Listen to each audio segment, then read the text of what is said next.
Hi, and welcome to what was previously known as the Luke and John show. John and Luke. John and Luke. Was it that? Yeah, your name's That was first. so polite, Luke. Your name's first, obviously. Okay, this is the John and Luke show. It's kind of American Idol too, right? Because you asked the listeners to We did. who they wanted to have on. The second post of the One Up Yours blog prompted 190 something or other responses, which blew us away. It was like Grand Theft Auto like response. It was, yeah. Oh, and all we said was, who do you want to replace Garnett and Shane this week? And Mark McDonald is here. That's like kind of obvious. It was, like Kelly Clarkson getting to the finals that first season. We knew that. We could tell. You placed odds on that? And it was pretty close. There was a lot of Guarini. people, but we also have Sean Elliott with us. What am I supposed to say now? I'm like the. Is it too late to replace Sean? Sean doesn't know how to talk. So today we're gonna do the usual format. We're gonna do what you've been playing. We're gonna do a little bit of what you guys have been talking about on the boards. Guess what it was this week. Then in the second segment we're gonna talk about GTA 4. And about the trailer, which hit yesterday. And a little bit, some of you might have read the article that Wired put up from their May issue coming up. We're going to talk about that a little bit too.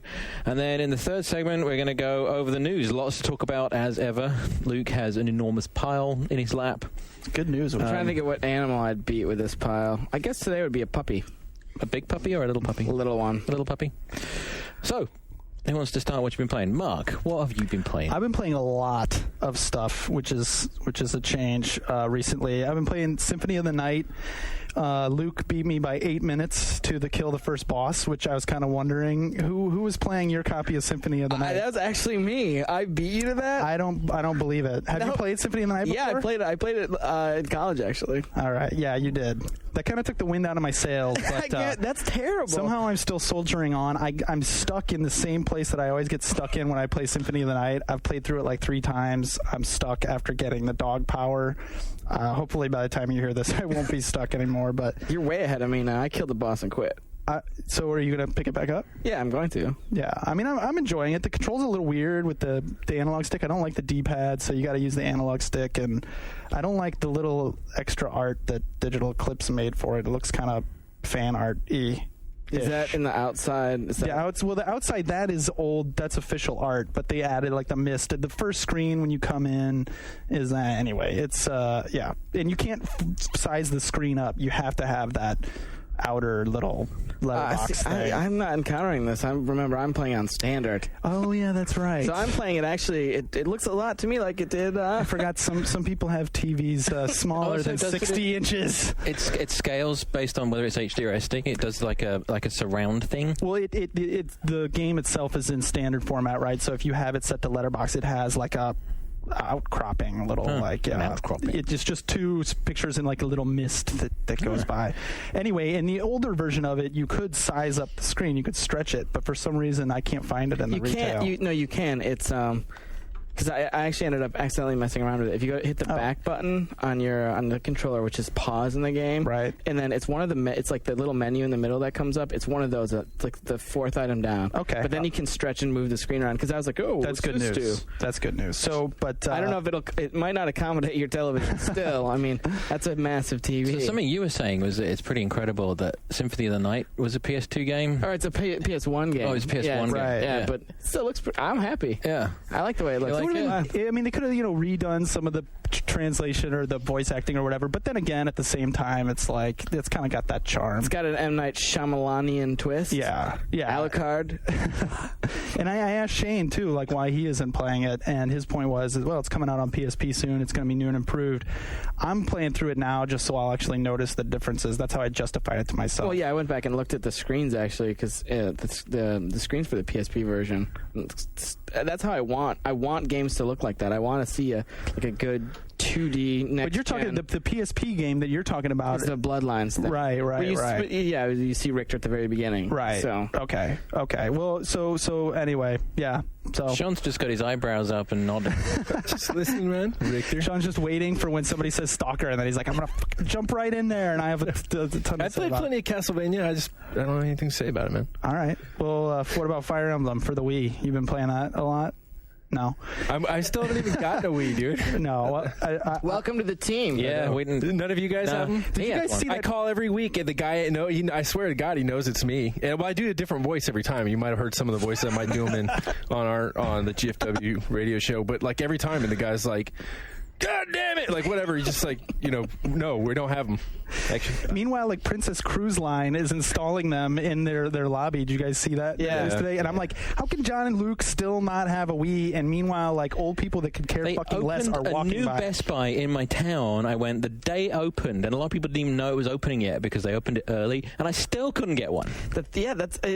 In the GameStop report from earlier this week said that they've been supply constrained this month, so it'll be interesting to see next month just how many of these Doesn't things. Doesn't it all sold. come flooding through in May or something like that? Yeah, when Nintendo's fiscal year starts over, that's when it'll be like, Nintendo, best quarter ever, because they finally made units. Supposedly. And then according to Nintendo, that's just GameStop's little ploy to get more Wiis, like saying that. Oh, Did you wow, see and that? their ploy to get more Wiis to sell more products. That's really pissing Nintendo off. Idiots. like, what's the deal for like the guy that's been out of it for a while in PC land? Like, why, it boggles my mind that I can't get this thing.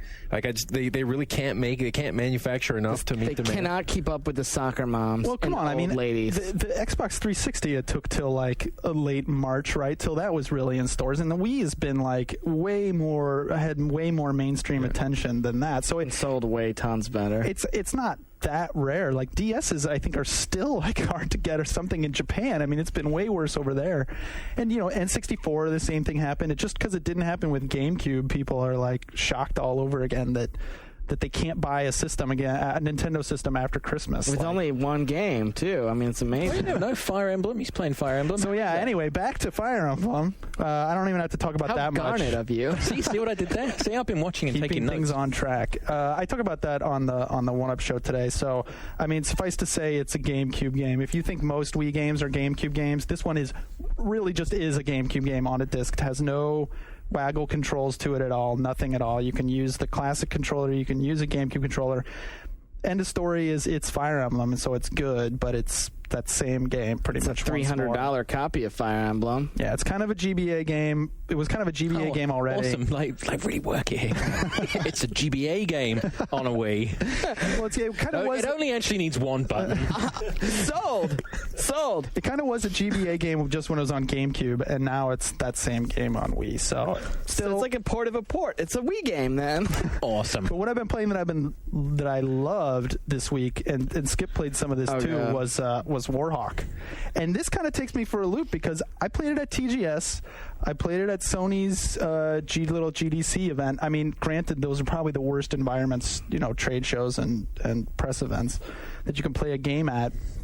But something about this time, it just really clicked for me, and it is like Battlefield.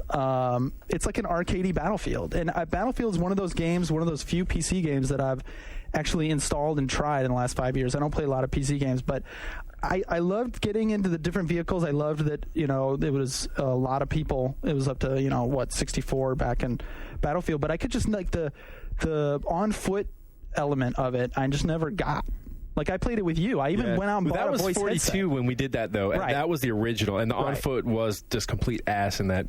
Right, and that's But they fit. I mean, some people argue that in Battlefield 2 it wasn't the best, but it was like worlds different. I mean, it was radically different in Battlefield 2. Right. But I agree that, like the on foot, it was largely a game about vehicles, and eventually it was just a game about airplanes. And if you didn't get one, then you were and I thought that was the thing with Warhawk too, because my initial playing it, I loved being in the Warhawk in the flying ships, but then once you were down on foot, it's like, Christ, now I got a pistol and other people are flying around in Warhawks and stuff. It's like, I just want to get to a Warhawk. But when I actually had a time to like sit down and digest it and play, and we also were playing these very objective based modes, I think that's the key. We were playing CTF, and we were playing, I think it was called Zones, which is basically like territories or whatever. You raise your flag, and then if another group comes up, they have to, it takes time for your flag to tick down and theirs to go up.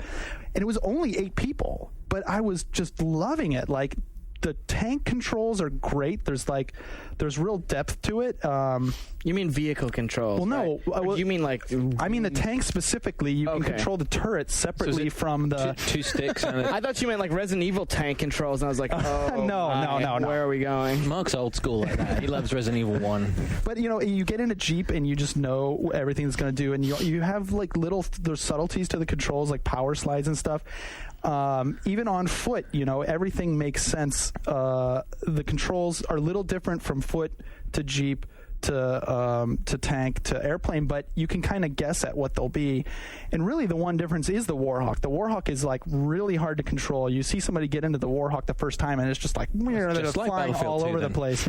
but because the right stick does not control where you look. The right stick controls all these like quick evasive maneuvers, and it controls where you look in all the other ones. So it definitely takes a little getting used to. This is like my 4th or 5th hour probably playing the game.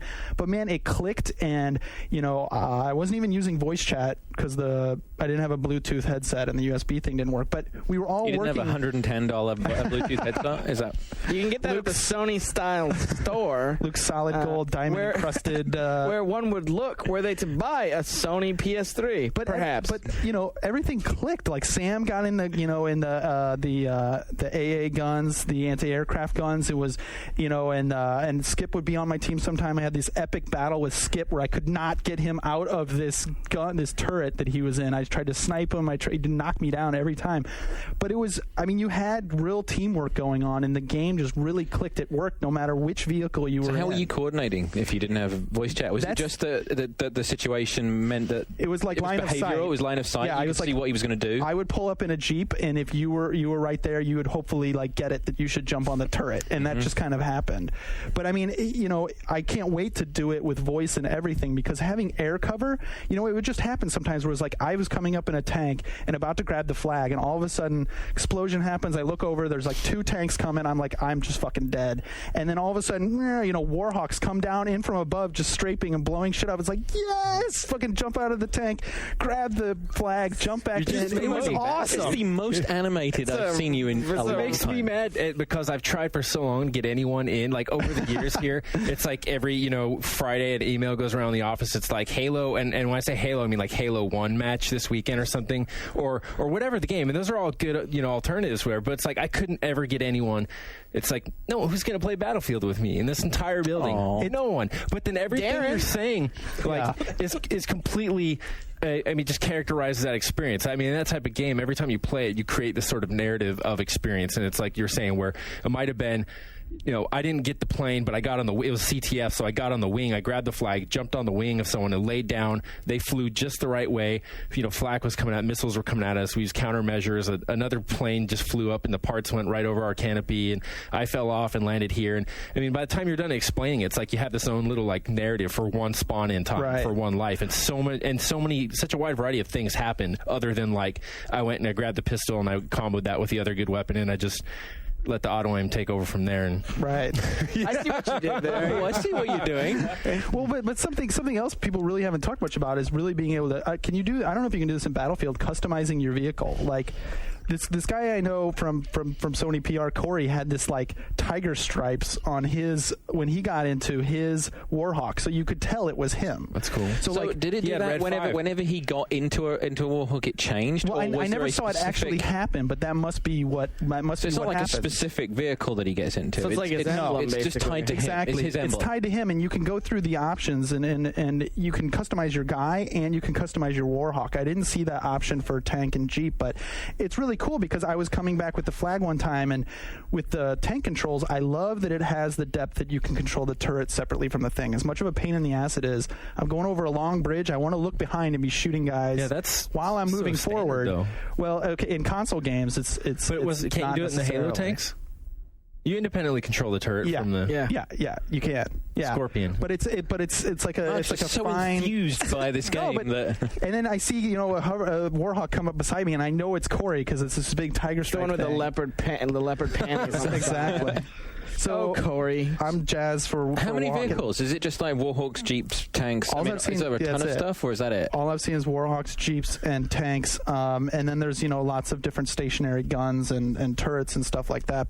And this has all been one level. We've only played one level. So it's just that sort of little island, it's mountainy. Yeah, there's like arrangement? right. Yeah, it's that one level you've seen where it's like sunset and. So I'm really excited to see more about it. It's all going to be balanced, though.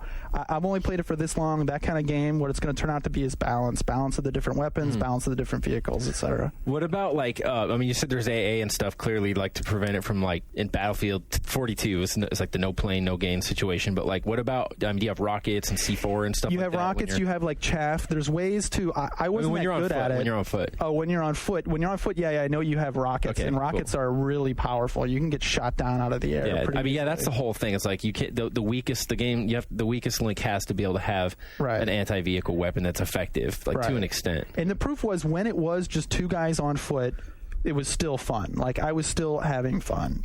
So I want to play. Give me a PS3, man. We have copies kicking around, right? Cool. Yeah, they're playing every Wednesday too, so they're still doing those. So what about you, Sean? Some random ass stuff. Like one, I went into EB and my girlfriend really wanted Cat's DS.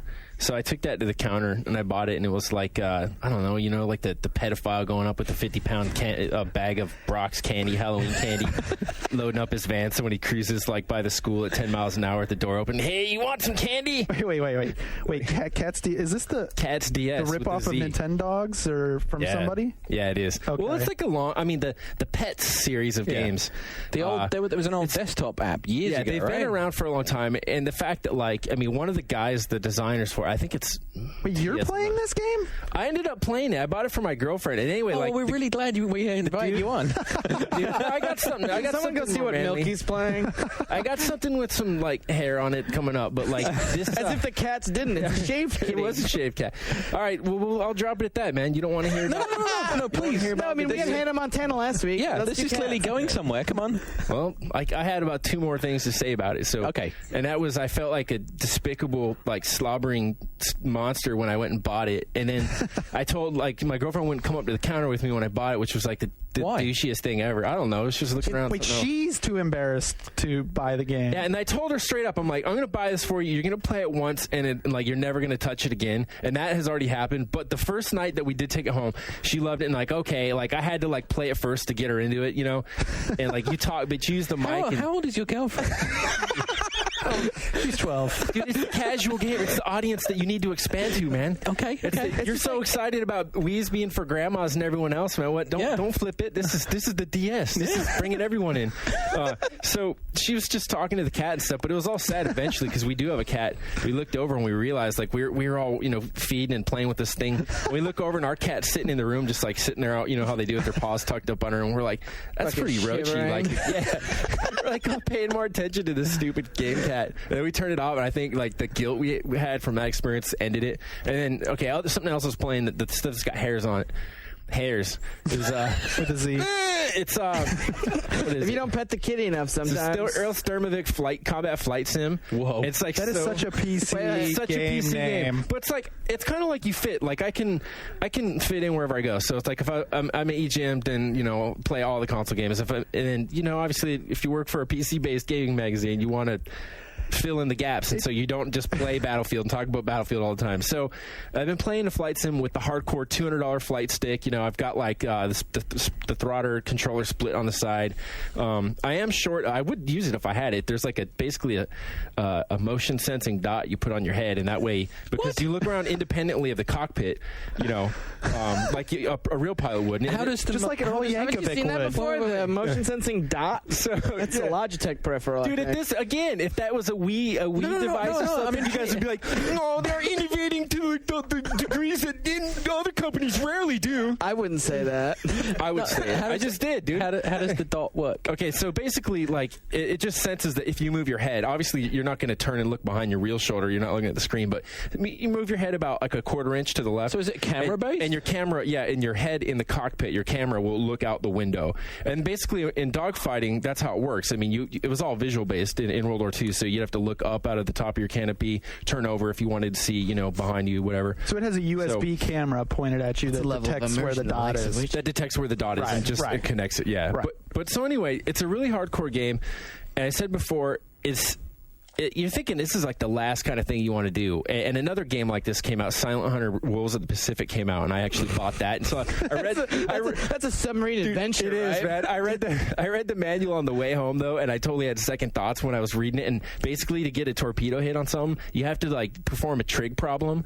I mean, you have to like. Oh my god! So you see a boat, and you're like, okay, you have to get in the virtual manual and identify it. And the reason you do this is because in real life, naval combat, you'll say, oh, the highest point of that vessel is whatever 200 something yards, and that tells you. Then you can perform an equation to see how far away from you it is, and then you do all these other things. There's like a billion dials you turn and machines that help you calculate. It's like a starburst on the box, like all the math of real warfare. But I didn't know that like basically none of like fun submarine crews are like math warriors. Like they would wreck your shit with math. Like they would get out there to hunt for Red October. the faster they are too, because whatever if you're chasing a target, every move it makes is gonna mess up your math, your solution.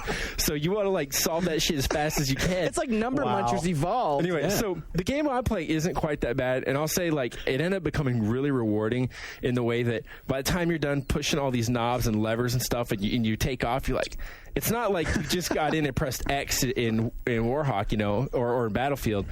You're like, I actually did something, dude. Even though you didn't do anything, just to get the submarine started. Right? I incriminated myself on the One Up show, but in my mind, I did something, and so it was pretty fun. And you get used to it. I'm like doing all kinds of stuff. But then what hit me is, of course, if I play any game long enough, I reach this point of boredom, and then that's when you start messing shit up. And okay, the thing about grief in a game this point was probably pretty early, I'm guessing, on in this submarine math. I think it adventure. started when me and a friend were playing, co-op, and we started flying this plane called the TB3, and it was basically the Russians decided, this is so random, but I promise I can make it entertaining. I can make anything entertaining. And it is called the Flying Circus because they would put smaller parasite planes under the wings of the large one, and this whole contraption would get into the air, and ultimately it was a solution for long-range fighter escorts.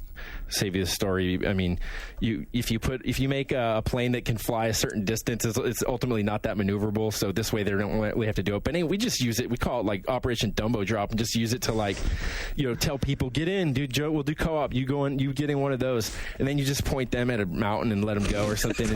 But later, you're like, what's the audience of people that you're grieving? So, but here's somebody's the thing. Just sitting in a little drone plane for like 10 minutes while you... And again, it's real time. And it might take you like 20 freaking minutes to get anywhere near like the battlefield or something, And then, or we start shooting down the one in front of us, and you see them yelling, and the parts are flying out the plane, and then they'll do their Dumbo drops, but they don't have enough speed, and they'll just kind of go down to the ground, and we'll fly over and drop some bombs on them. And then like, do you have the patience? Here's the thing. No one, and I only did this once, so like, okay. Actually, I was thinking about more, but people that play this game, it's not your usual. In the same way that when I said, combat flight sim, everyone in the room was like, "Let's talk about cats some more." It's a lot of like retired Army and retired, Air Force military dudes, right? You're fucking griefing the nation's finest. So yeah, dude. So you can't like go in. It's not like the Xbox Live kid that wants his mom to bring him his like frickin' chocolate milk, the little spoiled. My Hot Pocket done. And you go in there, and there's like. And it might take 10 minutes to get the game going, and ideally what I was considering, I didn't do it. It would be fairly easy, but you go in and you get all these guys. You get like 32 of you in, and you're in a mission that's like a flight deck based thing, or so you're all in the same carrier group. You start off in a big giant clump, and you got to take your turns taxiing and taking off. And really? Yeah, you do. I mean, you put down the wings. You got to remove the chocks from underneath the wheels of the plane. Make sure that your landing hooks, not going to snag on anything. Get the pitch up on the prop, the mixture of fuel and stuff. But then, meanwhile, they're all doing this, and they're like, good hunting, guys. Like, you're going to lead, and it's something, whatever. I'm imagining they're saying this, and I'm like, fuck that, dude. I hit the ball, dropped the bomb on the deck, and just tear off like the entire back quarter of the carrier. start the whole thing. I call that espionage, bitches. But I imagine peak playing times for this game as opposed to like just after school or like 7 p.m. Like 4 in the afternoon before supper. Oh no! It's like 6 o'clock in the morning. You know, when they're all up, they've been up for like 3 hours. Old people sleep for like 4 hours between like 11 and 3 a.m. That is true. Yeah, it probably peaks right around 5 a.m. You know, Pacific time. In the lobby and the chat lobbies are all. I mean, that's something fun about games. I'll end it up and let you guys talk. But like in every game online you play, it's different chat. You know, whatever's going on. In a lot of RTSs, like in Company Heroes, like it's inevitably about either what the best weapon in World War II was, or if whether or not Hitler was right. You know, God forbid, but they actually talk about this, or like politics and stuff. But in this game, it's like dudes talking about how to get like the right kind of grease stains for their models and stuff. You know, like wow in the chat. A lot of VFW. Yeah. So that's what's happening in the world of PC gaming this week. Wow. Earl Yankoman. I just want to know, what was the guy's name again? Who? The guy on the box. Name it was on the box. It's Earl. Oleg Maddox. What? Oleg Maddox. Oleg Maddox. Okay. Yeah. Oleg Maddox is all right. I just gotta. You look at us like we should know what that is. Well, it's like, funny 'cause I was just Oleg Maddox. Hello. And that's it. That's like this Russian dude who's been basically chasing the same dream of like making the ultimate flight sim, combat World War II flight sim his whole life. He's chasing it. Good old Oleg. He's still after it. He's still after him. Yeah. Well, that makes my ruminations on the brief time I spent with Earth Defense Force 3 seem kind of lame. So, tell us all about that, Luke. You blow up stuff. Yeah? Yeah, no. With guns, right? Yeah, with guns. I played a little bit of Earth end. Defense Force this week, and the main thing is just that Earth Defense Force is like a glorified PS2 game, but it's pretty fun. But at the same time, like the destructibility in the game is what I would want out of pretty much all next-gen open world games. Just shit blowing up everywhere. Blowing You can blow up everything buildings apart. and... Buildings, giant monsters, and robots, and Yeah, it doesn't sit so well after that, does it? no. Seems kind of... It's like, oh, I can climb this building in Crackdown. Can't do shit to it. Yeah. At the same time, though, the buildings in Crackdown actually look like Yeah, like I said, buildings and yeah, stuff. I mean, these things are like, they turn into like, I mean, they just fall apart with one shot. It's not like bits of them fly off and stuff. Yeah. But yeah, I mean, playing it, we were like, fuck, that would be so cool if every it was rocket. only next gen. Yeah. So is it good? I don't know. You don't know? It's entertaining, but I didn't play it for like 4 hours. Oh. I know a lot of people who swear by that Sharky's game. like enamored with it. He said Yeah. it was the most fun he'd had in ages, but his taste is quite unusual. So. It's very mindless pick up and play. I played a little bit too. It's very little bursts of gaming, just straight adrenaline fun. And apparently, It's like a War of the Monsters type scenario.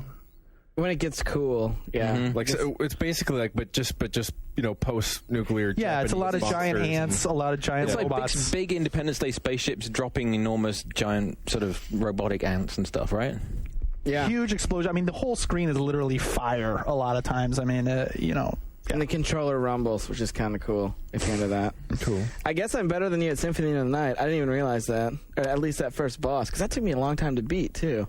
Does 21 minutes, Does dude. it count when I die and everything? I don't know, but your time is 21 minutes. At that point, I think I was dying without saving, so I had to do it all over again. And I'm terrible at that game. Like, I had to have some bitch resurrect me when I Not died the- to Dracula as Richter. Like, the Hence game, my surprise that you were like 7-8 minutes faster than me. I don't know what happened. You were just taking the Shane approach of I was enjoying every moment. I was like, oh, that pixel looks a little different, like on this version. on the monolith. And then World of Warcraft, and no one wants to hear about that, so it's fine. Oh no, come you on. recused yourself. Yeah, I mean, I talk about it for like an hour and a half on an entirely other show. It's fine. I play a lot of World of Warcraft. But there's no one here that'll accuse you of it being like IRC chat, like you did last week. That's true. No, a bunch of us are gonna. I think Mark, I'm gonna try and lure to a Yeah, I new don't know server yet. to play. I'm gonna Did try you and ever see. start? You talked about it on GFW, but did you ever actually try it? I haven't. I played Guild Wars. I always say that. Like that way, I got a little You got some MMO RPG love, cred, yeah. a little PC RPG cred. But I didn't. I didn't try. So, John, downloaded Jetpack, which means nothing to any of you, but it was like Nothing at all. Yeah, was a huge game when I was about 10, and it was on the Spectrum, which was this tiny little black plastic home computer that had a spongy rubber keyboard. That's not the game. At the beginning of some old Rare games, it showed a little dude spaceman. on it. Yeah, Jetpack. Oh, okay. So that was like it was Ultimate Play the Game's first game on the Spectrum, and it was what helped make the Spectrum like the big gaming platform in England. And I didn't have a Spectrum, but there was a girl that I liked when I was 10 that did, so that was kind of how the rich ones. That was how I liked it. Yeah. So Rare reissued it as Jetpack Refueled, and it was on Xbox Live. So it's only really relevant to people that live in the UK. Yeah. But it's it's old school, and they've updated it, and it's got pretty graphics now. But it's no Geometry Wars. No. I mean, it's just a shooter, and you're jumping around picking things. You have to make this spaceship and then drop fuel into it, and it's a single screen shooter with a couple of platforms dropped in. So it's like real old school. I have no nostalgia to it at all. Right. If you don't have I think the point and why it's unusual that it hit here as well as in Europe is that if you don't have the nostalgia for it, it's just a not particularly inspired old school with shooter. no real fanfare either. It's just sort of like, you just saw this game 3 weeks ago at GDC. It's out now. But they're kind of using it as a part of the history of Rare. Like they're pushing, like there's this part of the game you can through the menu thing. It tells you the history of how this was really important, and Jetpack was a major part of the Rare history. And do they do that in the free demo version of the game, or are they at that point being like, this is why you bought this game, for the encyclopedic history, the heritage? Yeah. So I played that for a little while. And then last night I downloaded Shivering Isles for Oblivion. So I'm fully back into Oblivion. Took half an hour to download. And some people on my blog said that it took them all night to download it. It's a 900 and something meg download. Jesus. It's $30. That's a lot of points. Yeah. When you install it and you boot up the game for the first time, there is absolutely no indication of where the hell what you just downloaded lives. See, that's so funny because I was wondering that. I was wondering if it would, because like when you download like Knights of the Nine or whatever, it says, hey, there's a new quest, and it drops it into your quest log, and you can make it active.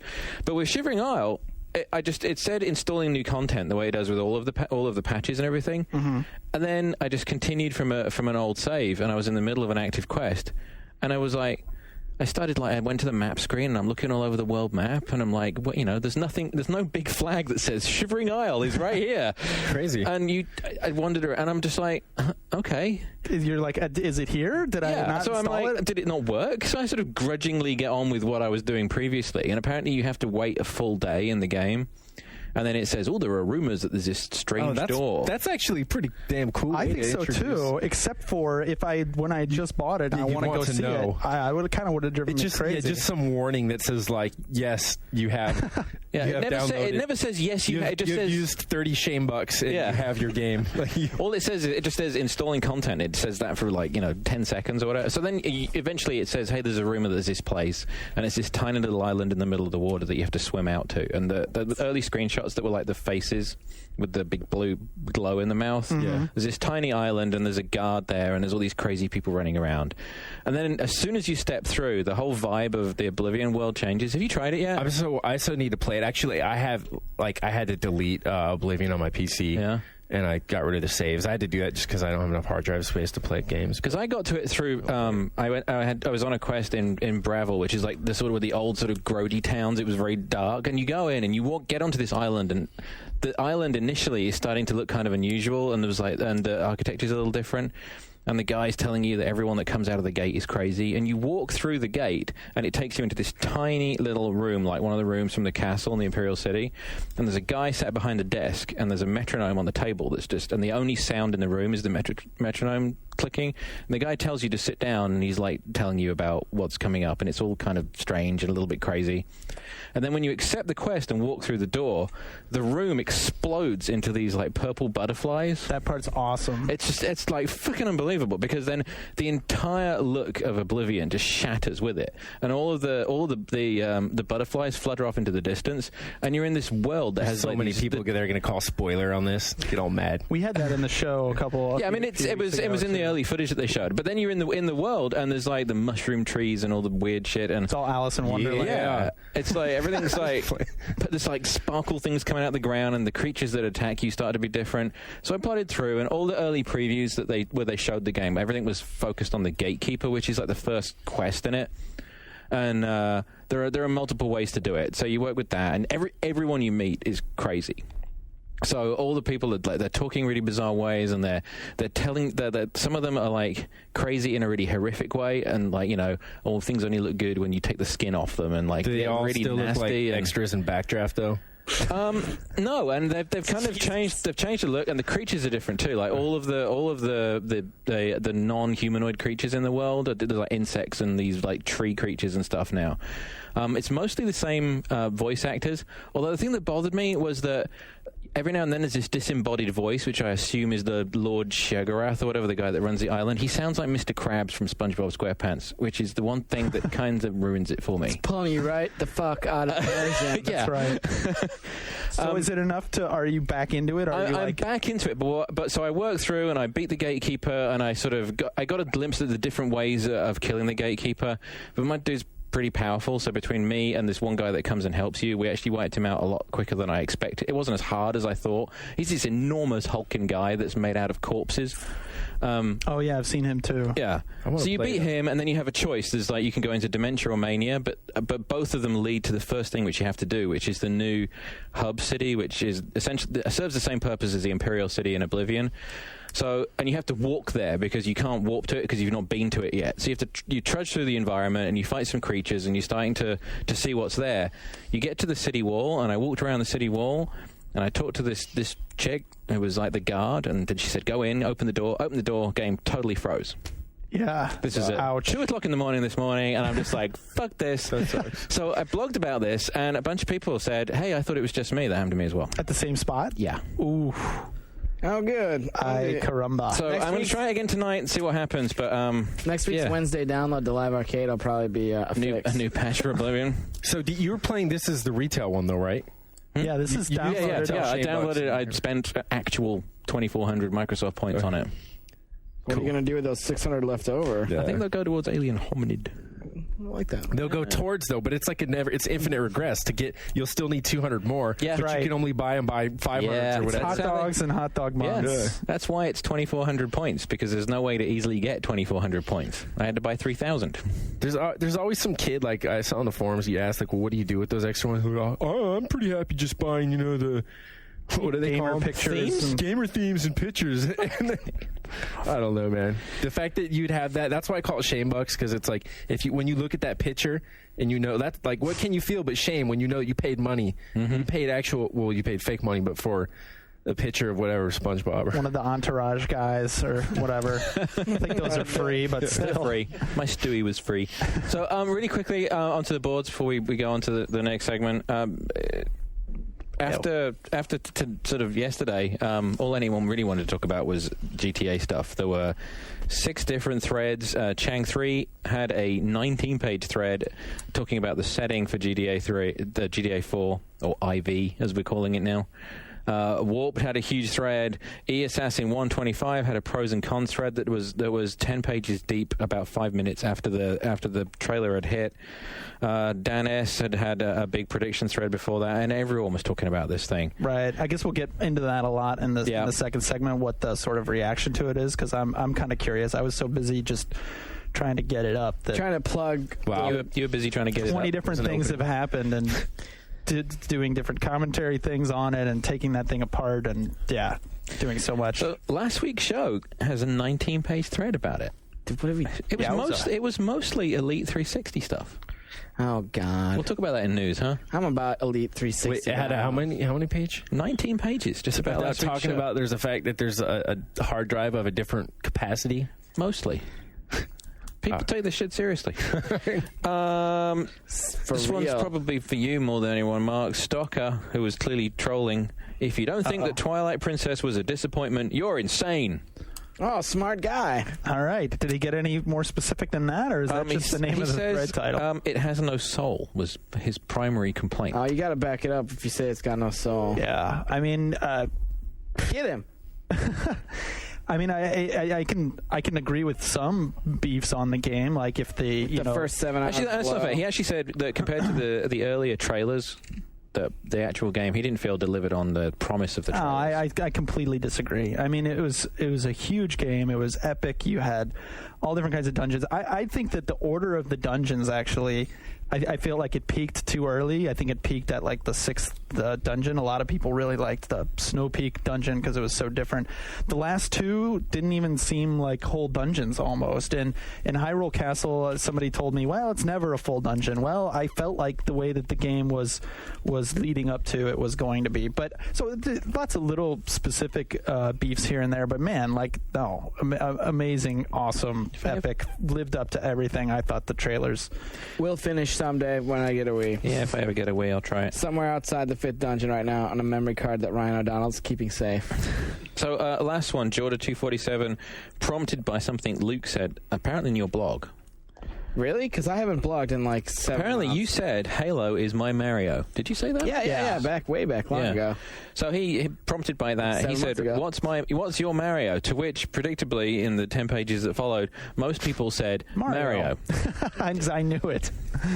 Does anyone here have something, apart from Luke, where their Mario is not Mario?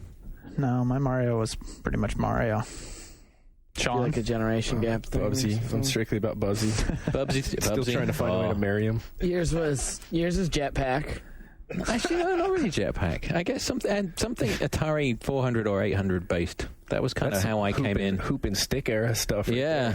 I mean, Mario's not what got me in, but it is like it defined so much. The first arcade game that got me in was Gyrus.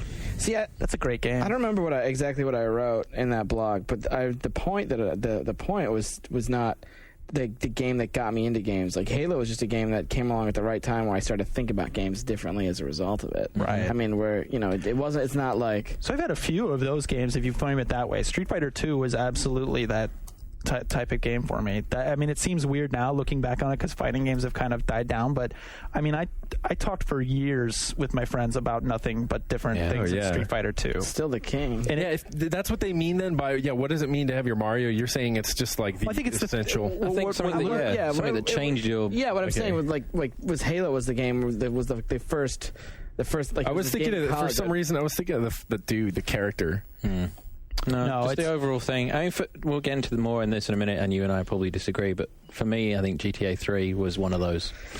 So after the break... I like that one. Yeah. After the break, we're going to come back. We're going to talk about the GTA 4 trailer, some of the stuff about Take-Two, and we'll be right back after this. You're listening to the One Up Yours podcast on the One Up Radio Network.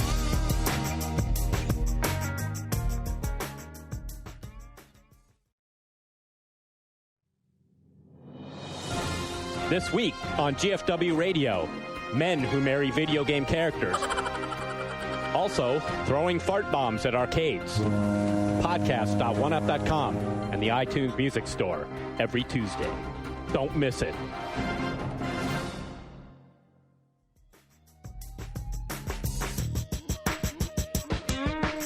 Right, we're back. We're going to spend this week talking about the thing that crashed the internet this week. The GTA 4 trailer. Indeed. Although it never actually says it's Grand Theft Auto anywhere. Just says IV. IV. Big old IV. That's all it needs to say. Maybe it's an Ivolution. That was kind of weak.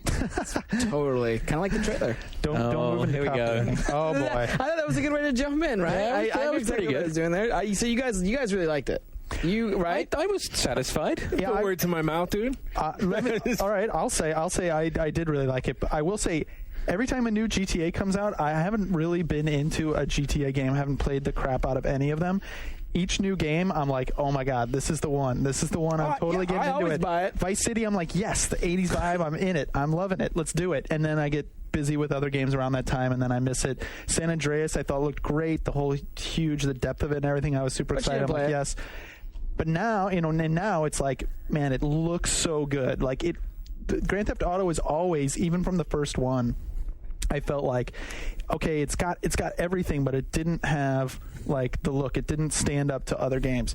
This game, just judging from that trailer, and they've said that's actual gameplay, I think stands up to other games, other next-gen games, especially when you see your character close up, and the only time you really see your characters that close up is in all of the cutscenes, but most of the game, right, you're seeing them the characters, the size that you see the people running along the sidewalk really fast, and like the city, like the lighting, all of that stuff. I am excited that for once, hopefully, we're going to have a GTA game that is state of the art in graphics and not just like the gameplay and stuff like that. Doesn't say a whole lot about the gameplay, which I think is kind of weird. The title of it was Things Will Be Different. I think it was something like that. And it, besides the different character, which we're assuming is the main character, it was back in Liberty City. It was, it was all but what cars. was different about that trailer was that every previous introduction of, particularly since 3 on, it's always been, welcome to the jungle or something blaring in the background, fast MTV type cuts, a dude strutting down the middle of the street with a machine gun with shit exploding behind him. And this was an orchestral score. There wasn't a gun. There wasn't an explosion. There wasn't a single act of violence in that trailer. Right. He's committed acts of violence. He smuggled and killed people. It did seem like he's a gritty dude. More serious, and story driven. I mean, it's hard. It's a 1-minute trailer, but you do get that vibe from it, I think, already. I mean, it's serving its purpose. I mean, people are already like, well, maybe it's going to be more, more leaning on the role playing type stuff this time, and Brian on EGM thinks that he's a terrorist, which is fueled by Luke. Yeah, that'd be awesome if it's like geopolitical, and I'm an Iraqi insurgent come to wreak havoc on New York. There's your controversy. I'll piss Jack Thompson right off. People will buy that, and Take-Two will be safe. But yeah, I mean, for a 1-minute first look at it, I mean, I'm encouraged just based on the graphical standpoint, not on anything, not on any paradigm shift in gameplay. That's the thing is like there's no indication of like them getting targeting right or something. There's all these things that they have to like absolutely get right as far as the game to be getting the gameplay part right. What are you laughing at over there, Sean? I don't know. I'm just trying to like the whole thing. For one, I don't know. I feel for one like we're the View with units because it's like we're all talking about an advertisement, and like you're saying, it's like an advertisement that became like the biggest story of the year. But all I saw was like, okay, here we got a new graphics engine, and here's the stuff that I mean, there's some people and some buildings and environment, and like I mean, like we were both talking about. It's cool that it sort of tipped its hat to. I mean, the Cohen is which is. World in Imbalance. It's basically a movie that the part of the film that is similar to this trailer is basically just shots of New York City in time lapse and just with increasingly intense music and just showing you the chaos and fractured aspect of it. I mean, that stuff was cool. I mean, it was well done, but I was like, I don't really see that much. I mean, how much was really there? I mean, until you get into the Lost mindset and you start like trying to find out like the name of God based on like a half of a second that you played in slow motion, and I don't know, dude. No, but like you say, you see the graphics, so that's a big part of what you can tell about the game already. I mean, all it really did was address that. I mean, that concern. A lot of people. It was a big demo for Renderware previously, way back early in PS2, and even the most advanced version with San Andreas, I mean, it was still significantly behind everything that was happening around it. And that's usually how Rockstar works, right? It's baby steps. It's like in this trailer, you see furniture. Like there's furniture in the game now, but they don't introduce like a ton of new elements all in one thing. And this one is, I think, supposed to be just the graphics. You don't even see boats or planes because they don't want to even have people address that question yet. And then I think there's going to be a long rollout of a lot of different things where you get next feature that gives you a glimpse at something, story or whatever else it is. This one is just like a real broad flyover overview. Well, how many of the, like what I want to know is probably what everyone else wants to know is how many of the next features are going to be, I mean, since it's a new gen, do you think they're going to start over with like GTA 3 as like the basis for a feature set? Because I mean, that's like what a game like Madden does basically, is where like the next gen version is a little bit gamed in the first iteration, and maybe you iteratively add that stuff like via downloadable content or something later, with like vehicles or something. So, or are we gonna start with like the San Andreas like scope, and are we building from there, or are we building from GTA 3? And the trailer doesn't really give you any indication of like where 4's genesis is. And you can imagine why they would want to scale it back and just do it better, right? Like you can. I was talking with Greg Ford from EGM, and he's a huge GTA fan, and he was kind of thinking, well, maybe they're scaling it back to one city, Liberty City, but they're doing so much more within that one city.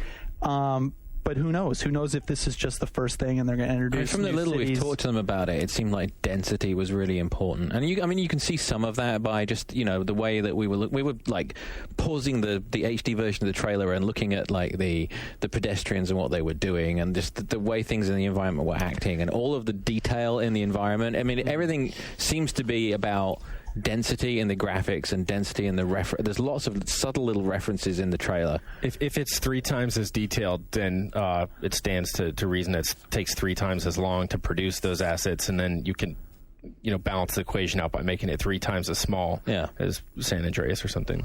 Right, but I don't see Rockstar as playing it safe. I don't see them as doing what we're talking about, scaling it back to Liberty City, without some other big paradigm they've shift. Never really done interiors. I mean, there's been, you'll walk into something, and there was in a few of them there were interior locations. Like there was a thing in the PSP nightclub or there was a nightclub, and in the PSP game there was you could go at the chainsaw mission where you were going after the guys with the chainsaws, but they were almost like separate loads. It wasn't like I hate to talk about Saints Row in the same breath, but there were points in Saints Row where you could open a door and walk in, and it would be a like seamless transition. When the nightclubs and stuff in Saints Row, you just walk straight in, and they've never done that in GTA before. I mean, very often it would go to a cutscene when you walked into a building, or you'd be walking through a lobby, but you wouldn't actually be able to explore the rooms and stuff particularly well. There were a couple of mansions and stuff, but not a great deal.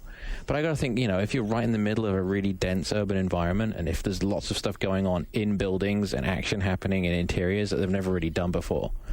But I mean, who the hell knows? I mean, it proves that what they did has worked just by the amount that people are already talking about it. And so what you saw on the board, has the reaction out there in general to it been pretty positive? It seems pretty positive, and the initial assumption that I think hit everyone is, it's New York. Why are they doing New York? Why? Yeah, we all thought that too. We all thought it was New York because you see the Chrysler Building, you see the Empire State Building, you see Statue of Liberty. It's all Brooklyn recognizable, Bridge. and it looks real. Yeah. But then when you look at it in more detail, you realize that it's not. It is still Liberty City. All of the references to the city on all of the signs and all of the any wording that references the city itself says Liberty, or very often there'll be letters missing, or it won't be very clear. But I mean, we went through frame by frame for the stuff that we were doing for game videos, and there's a lot of subtle little references to old games in there. Yeah, there's a lot of like little things that we just did a video that'll probably go up today, just really frame by framing it. But there are little things because they knew people were going to be going through all of it. On the stock ticker thing, there's a Take-Two up 69%. Yeah, there you go. I make those jokes. That's cool. Cheese, what is it? No, that's Cheese Crisis. But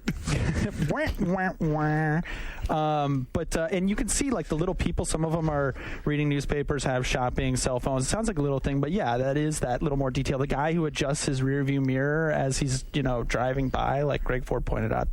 That's pretty cool. I really wonder. I think there's going to be like something that's going to be really big news, like a easily sum upable big news thing. Like I don't know what it'll be, but like people are joking, oh, you're going to go into space, or you're going to fly to other countries, or maybe interiors would be it. But I think you're going to see a lot more things rolled out very gradually, month by month. I would like to believe that they know that they need to do new things with the interactivity, and that would explain why there is no real action shown in the trailer, is so you don't see it and assume, oh yeah, these are the things I'm accustomed to doing in this game, because maybe there are a lot of other things you could do. I mean, like even when you say with their interiors, I mean, if that just amounts to going in and shooting guys with the same jank aiming system, then it's no big deal. But maybe they're like, well, there's actually stuff to do here. I mean, there are more things going on in the game than... Well, I mean, aren't these the same guys who've said, whatever you think of a GTA game after you've played like Just Cause or Saints Row or whatever, well, that's not what a GTA game is going to be anymore. And there's no indication really from the trailer that this GTA game's anything different, but there's gonna have to be, like you're saying, there's got to be some like big change somehow at both platforms. Right. It's got to be something that can be consistent between the two platforms too. I want to have co-op. It's going to be hard after Crackdown to play. Exactly. Yeah. When we were playing Crackdown, I was like, if GTA 4 didn't already have co-op, now that this is out and they see this and they play this, it has to have at least 2-player co-op. A lot of the rumors years ago, back when we were doing stories about San Andreas, was that San Andreas is the last one in this little mini trilogy, but the real game that they're working on is, I mean, there were rumors that it was an MMO or that it was multiplayer on a large scale, and that was one of the reasons they were talking about scaling it down. I mean, there was all kinds of rumors about this. All thing. sorts of radical and dynamic, like online interactivity. Yeah. I mean, between like I remember hearing random stuff between PSPs and this and that. And well, I mean, there's no indication yet on when the next wave of stuff. I mean, they have started to hint that the episodes, the downloadable episodes that come later, are going to be really significant. We were trying to get a rise out of them about anything. I mean, they're notoriously tight-lipped about everything. And one of the things that the trailer did today was it prompted a bunch of GTA and Take-Two related media. There was also their earnings call today, which you listened to. I did. I sat in on the whole thing. It was fascinating. You want to give us an audio imitation of the shareholder meeting? The fair excuse, because I want to go through it. It's really...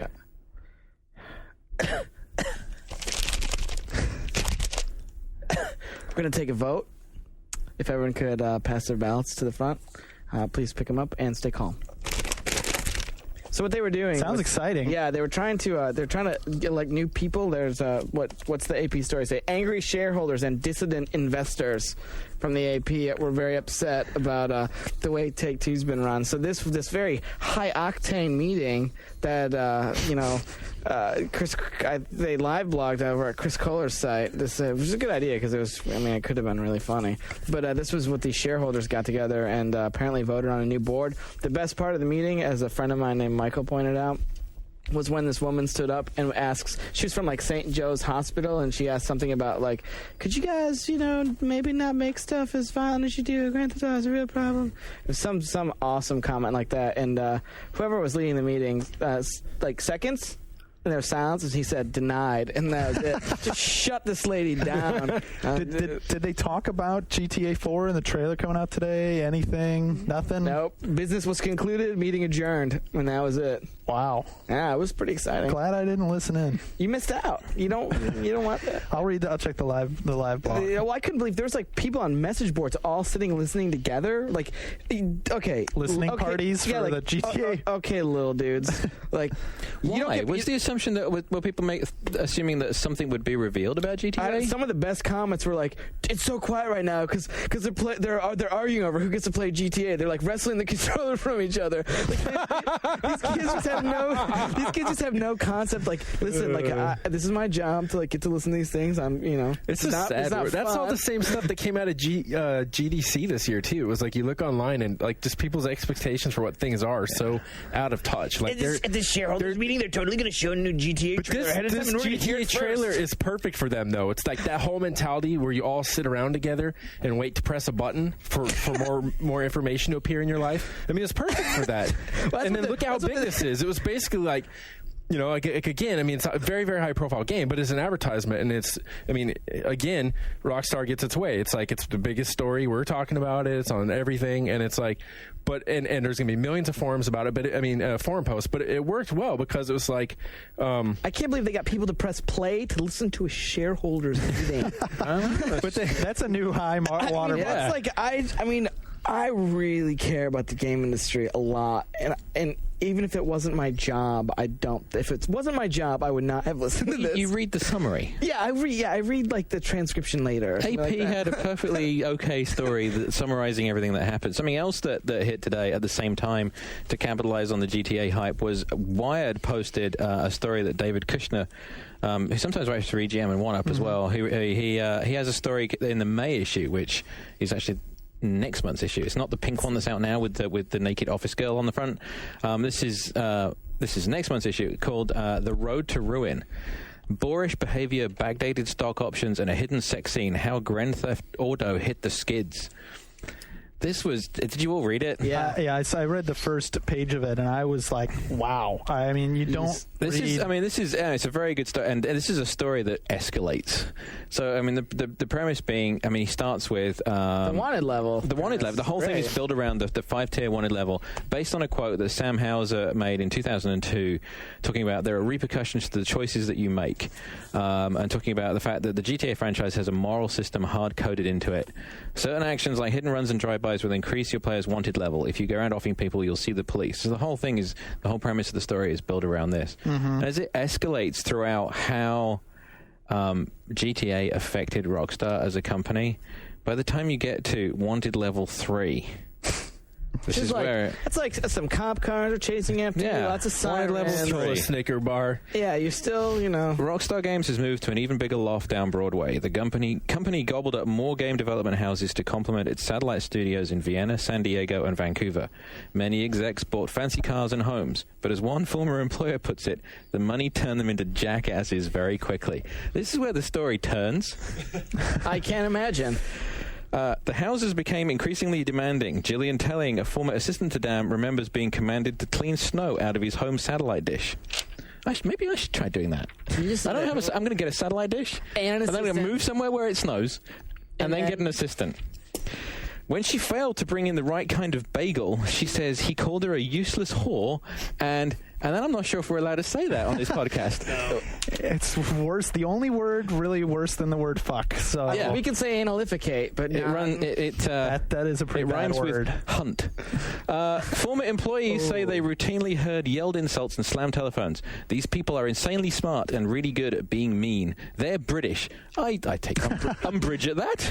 The yelling and the slamming of phones, that sounds like Skip and I's corner on Ziff a little bit. So, this story, that's just Wanted Level 3, and the story goes to Wanted Level 5 and goes through a lot of stuff around hot coffee, a lot of stuff around the effect of GTA on Rockstar and on Take-Two. It's definitely worth checking out. It's on Wildside right now. It finishes on a good note, doesn't it, with the championing of Bully, if I remember correctly. Like, the piece sort of does come full, I think. I hope. You hope? There's a whole bit about... I believe they said that it didn't perform as well as they'd hoped, but that the game itself was really good. Mm-hmm. The actual conclusion is Sam Houser has always felt somewhat besieged. Back in 2002, he told me more people in this country would like to see us thrown out or locked up rather than doing what we do. Perhaps that's why in Grand Theft Auto there's always an easy fix. No matter how many cops are on your tail, you can drive into any auto body shop, get a fresh coat of paint for your car, and your wanted level will drop to 0. It's not that easy in real life. That's not true, though, isn't it? What if you're level 5? I know it's like the dumbest thing to argue, but this is kind of... Dude, if I was level 5 and I went to paint spray, it only dropped me 2 stars. I had to go and find, more stars in the alley to run through. The story's messed up, man. Rockstar does... So, notwithstanding the bagels and getting the snow out of satellite dishes and stuff like that. Perfectly reasonable. Rockstar is on the front line and does take a lot of shit for the entire game industry, right? And I think creatively, for all of the stories that you hear about them being so controlling and such, that you can understand when you're that tied in with creativity. You talk about any movie director or stars that are really demanding. You can see why when you want to protect the integrity of something that you get a little weird about it, but at the same time they have to be commended to some degree for sticking to their guns. They've never bowed to the pressure. They've always said, here is our vision, this is what this game is about, we're not going to bow to anybody, we're going to do it our way. And they've been very successful doing that. So, right. For all of the hate and all of the... Take-Two could have very easily said, you know what, this thing is more trouble than it's worth. But they've never done that. So, it will be interesting as we start to see over... It sounds like there's going to be a trickle of information on GTA, every few weeks between now and October. And it'll be interesting as we start to see what the gameplay is going to involve, if they are steering it a little away from the violence, or if it is going to be more of a sort of huge open world... more role-playing kind of thing, which, it very well could be. It needs to be safe, though. It needs to be safe to the X million people that buy it every time. Yeah. It needs to be... It needs to match people's... I don't think it can match anyone's expectations. A next-gen GTA, whatever it delivers, it's going to get criticized. You think? No, I think... I don't know. I don't know what the average gamer's expectations are. I think it's probably, GTA but pretty. Right. I don't think your average gamer really your average, GTA if it's GTA 3 but pretty, I think it's going to get hammered. At some point, people just naturally turn on things. There are exceptions, clearly, the Marios and whatnot, and the Zeldas, where it seems like you have to escape that. But it seems like with third-party stuff, remember we had Tomb Raider? Mm-hmm. And I was kind of wondering, were they headed for another Tomb Raider with, not the first PSP game, but then... Maybe when that went to PS2, and then when the second one did, then it started to remind me of Tomb Raider and what happened at that point with DDoS and stuff, where you had a really good thing, but you weren't doing the very best things with that. Mm-hmm. But I don't know, it just seems, don't you guys think in your experience, any popular, Star Wars or whatever, it seems you hit some point and people turn on it, and they come back to it, but I don't know. The PSP to PS2 stuff, though, I think I can see what you're saying with it being a Tomb Raider like, but it's also a like situation. But it's also a matter of like leaving money on the table. You know, I feel very strongly that Konami's leaving money on the table by not putting portable ops on the PS2 as another way to play that game because the medium is inferior for that. And I think that in the case of GTA, while it may actually just be milking it to get it on another platform, it's also, you know, capitalizing and getting more money, hopefully behind, you know, this next game. Yep. Yeah, but I mean, do you risk tiring someone out with it? Maybe. Yeah, well, I mean, yeah, and one of the things I was thinking about this week with GTA was when we start to see the sales numbers for GTA, it might be the first time we can get a really good idea of critical mass of single households who own next-gen systems. Yeah. Like, it's that first game, that first, like, watershed, you know, huge title that's going to sell extremely well. It's going to penetrate really high on both install bases where, like, you'll see those numbers for the year on how many have sold on both 360 and PS3, and you know, maybe say, okay, well, let's say that 70% of you'll be able to have a good estimation of how many next gen consoles are in an independent home where it's not the hardcore buying all three or both platforms. Cool. Okay, we're going to be back in a minute. We're going to go through the news, and we'll be back right after this.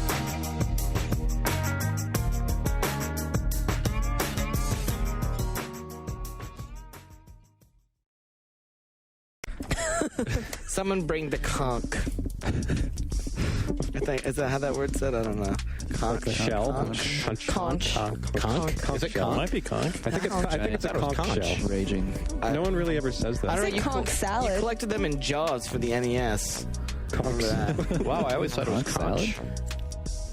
I think it might be I think Rachel Ray said conch. Okay, are we ready? Also being recorded. Yeah. You're listening to Legendary Threat. I do have all that recorded.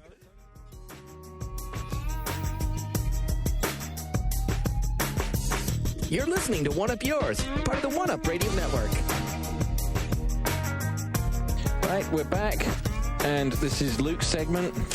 News, yeah, it's the beginning. Is it the beginning of the end? I think I totally lost my mind last week, and I was pretty much stand by it. But the criticism of Microsoft's impending potential announcement for the Elite SKU, if everything held true, and everything did hold true when it was announced this week, it's $480. Comes out April 29th. 120 gig hard drive, HDMI output. Comes with like all forms of cables that you need to hook it up.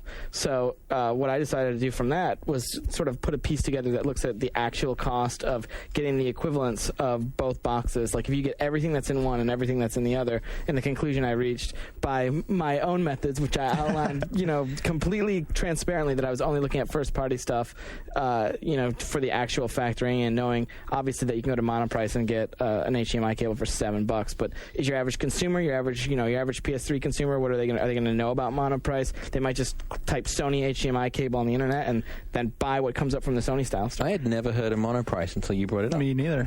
But what you talked about and what you talked about doing, and we would have done if there would have been more time, but there's just not time for these things, which sounded super cool. I'd still like somebody to do, is a thing where you kind of add to your cart what you think because as we found out on the message boards, every person has their own idea of what an equivalency is. People fixate on the totals, but the point is the cost of a la carte gaming is so high for both platforms. It's so expensive for both platforms that the value choices that the two offer are completely independent of each other, where Microsoft packages in a bunch of the stuff that Sony doesn't, and Sony has a bunch of the stuff that Microsoft doesn't, and then it's, in addition to being the software, which isn't even something you can broach objectively in a story to talk about, which was sort of the point of only using the first party stuff, was because the understanding is that, like, if you're talking about a platform, that platform should be supported with first party peripherals. Like, third party makes it just that much more confusing and edgy, and you could plug in your SOCOM headset too. Yeah. On that point with the peripherals, the one thing that really, for some weird reason, stuck out to me when I heard about the Elite SKU after I'd had time to digest it, was that no black HD DVD player. No black. Come on. Well, you get a black Elite, and then you might want a HD DVD player. Give him a black one. You give him a black one. Everything else. Maybe even a black charge station thing. Yeah. Maybe the format's not doing that well. Did you see, just before we move on out of this, did you see the news this week that, this isn't on the list either, that the CEO of Netflix joined Microsoft's board? I did. It's very interesting. It's just interesting. There's no real, like, subtle conjecture to make other than, like, wouldn't it be cool if someday you could use your Netflix subscription to get movies over the internet? Well, wouldn't that be cool? Netflix have sort of said that their business is eventually moving online. You'll be renting as a download, much the way that the movie download on Xbox Live works already. He was on, the guy who runs Netflix, he's got a big deal. He was on 60 Minutes a while back, and they addressed that with them. I was like, yeah, you're doing great now, but isn't everything moving to online, and other people are already doing stuff online? And he was like, well, when we do online, we're going to do it so much better than everyone else, like we did with Netflix, that we'll do fine. And so that is, I think, really interesting in the context of, you hear how well the downloads are all doing on Xbox Live, and I'm using it a lot more than I ever thought I would. And then you kind of put two and two together with this guy moving to the board. So then one last thing on the Elite before we skip off. Does anyone have any interest in buying one? I mean, is this something you would buy eventually? Is this something you're waiting to buy now? Is this something you feel slighted? I mean, if I didn't have one already, I would consider it because of, HDMI is much more convenient for the way I have everything set up. Exactly. And with my TV. I really didn't think I would care. I mean, we did a one-up show. I'm like, why? I don't care. Why do I care? I kind of do want one now. Now that I see it and stuff, if I could sell my 360, if I could get like $300, you get $300 for it. It's the cost of a fucking the 120 gig rate time hard drive. Right, exactly. I'd do it for the HDMI thing, just to have a black one and also the bigger hard drive. I do run out of hard drive space. I haven't been able to network it with my computer. You run out of hard drive. Do you store media on it? No, I know. I have a few songs, but mostly that's TV shows. Oh. And yeah, I can delete those and download them again, but I don't want to do that. I just want to have them, And I've been renting movies. HD movies are pretty damn big. I was going to download A Scanner Darkly. It's 4.5 gig. Yeah. Oh, bye-bye, hard drive. So long. HD movies are big, and if you have a few game demos, especially the bigger ones, I mean, that stuff adds up. Crackdown demo is a gig, right? Yeah, Shadowrun Beta is a gig. John, you don't like console games, right? I totally do. I play a whole bunch. So, but does the Elite SKU have any appeal to you? To me, it really doesn't matter. I mean, since I play with I play it on a computer monitor, and all I hear is that the HDMI sounds cool, but I just hear a bigger hard drive, and I don't really need it right now because all I download are demos and games, and until they go all out with the service, it's personally doesn't make that much of a difference to me. I would, if it was quieter, I would definitely do it. But it's not. So I might wait till the quieter one comes out, because that really does. Because I play a lot with my... wrong phrase. Play a lot with. Finish that. But no. Sorry. So I play because this is what I was going to say next. I play in bed, like with the TV in the bedroom. And what I ended up doing is because I ended up buying a pair of wireless headphones to be able to hear games, because as 360s get older, they get louder because the dirt gets in the fan and in the heat duct at the back, and like when those fans get dirty, they get off balance, and that's when they get a lot louder. So it was getting to the point where I could not hear the TV if I had it at a level that was okay, that wouldn't wake the wife up sleeping next to me, that I had to drop $100 on a pair of wireless headphones because the damn console was so loud. Oh, God. Jesus Christ. I should put that back in the story really quick. Fucking on the left side, on the 360 side, wireless headphones. My wife's sleeping. Yeah. Then that's fine. That evens it out then. It makes it fair, right? Well, based on some of the message board threads about your story, that would have come up. Well, dude, it's fucking loud, right? I mean, do you have earplugs? You're so fucking biased towards whatever's in my head right now. When I have people saying, like... Ultimately, do these issues really... I mean, I could be wrong. You guys set me in my place, but I just wonder, do these really have that much meaning to people, or is it that the people who they apparently mean so much to, they're just looking for ammunition for other... A lot of it's about vindication, yeah. Sony responded to the Elite SKU announcement with "Every consumer is elite." Dave Carricker, speaking to 1UP, said, "We're focused on reaching out to the mass market beyond the hardcore gamer through things like Little Big Planet, through home, through the network. We view every single PlayStation consumer as an elite consumer, meaning no one's going to get shortchanged at the end of the day, whether they bought one day one or just yesterday. Unless you're like into backwards compatibility, I guess." Rumor surfaced today that said Sony's maybe planning an 80 gig. I don't understand why 80. Yeah, this sounds like why not? It sounds like 200. it sounds like bullshit. And I poked around a little bit, and Sony issued the no comment.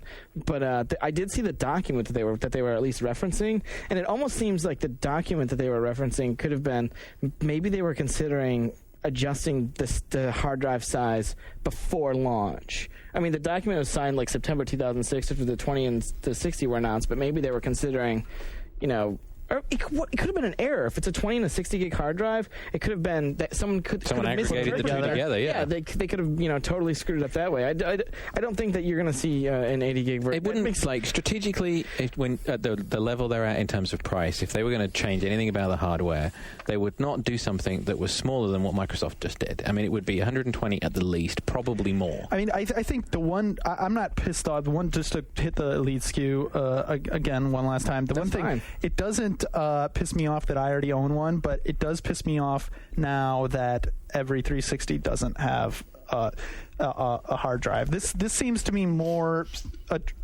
admitting like that Microsoft made a mistake. That was another thing Carricker pointed out was exactly that, and considering the source too. But they still have to develop for that lowest common denominator. Exactly. At some point in the foreseeable or unforeseeable future, you're going to have a shitty game experience if you don't have a hard drive. There's going to be something. All this game experiences are not going to be able to expand. If you want to play Shivering Isle, you can't.